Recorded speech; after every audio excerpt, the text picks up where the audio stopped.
citazione del libro di poesie Parole sospese di Anna Apollon. C'è il titolo molto esemplificativo, Parole sospese, come se tu le lasciassi lì, fra le pagine, pronte per un lettore attento che voglia leggere, che voglia apprezzarle. E sono veramente delle parole dirette e estremamente significative e esplicative. Scrittura molto moderna, per esempio mi ha sorpreso la poesia in cui per indicare la preposizione per tu metti la X. Sì. E un'altra licenza poetica che hai per tutto il libro è i versi, a parte una punteggiatura quasi assente, e poi soprattutto i versi iniziano sempre con la lettera maiuscola.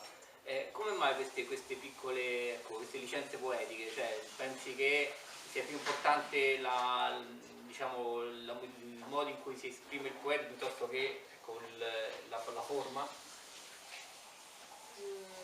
Sì, perché se restiamo agganciati alla parte accademica della poesia rimane solo per pochi.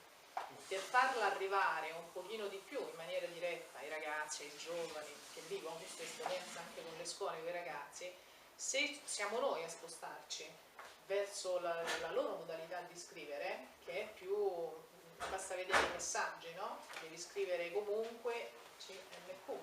Certo, assolutamente. Quindi il per è più facile digitarlo anche sui messaggini, su WhatsApp, nelle nuove modalità che utilizziamo per scrivere.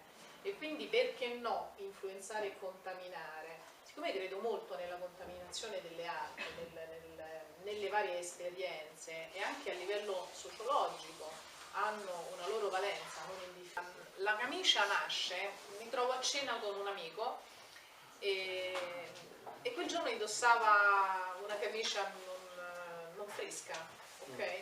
Non nuova. Allora mi fa: scusami, ma oggi non sono proprio in forma, mi dispiace che stiamo cenando insieme e sto un po' con gli abiti da lavoro, però va bene pure questa, vedi sta camicia, mi comincia a parlare della camicia ma mentre stavamo mangiando mi dice: vedi sta camicia è tutta danneggiata, però prima l'ho utilizzata per uscire, per vestirmi bene, adesso che è ormai lisa, no? Si è danneggiata, i polsini, il collo, così, fatico a buttarla, la sto utilizzando nei momenti in cui faccio dei servizi diversi, perché ci sono troppo affezionato.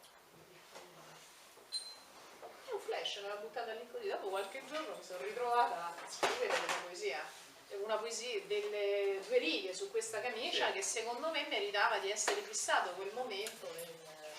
La camicia, con fierezza ti ho indossata al primo giro, i tuoi colori, i tuoi tessuti, che amido non nega, mi sentivo bene in tua compagnia, ogni dì come allora, ed ora tutta lisa e sfinita, dovrei privarmi di te? No, ti ho indossata nel pieno della tua luce, ti porto con me ora che sei vicina al tramonto.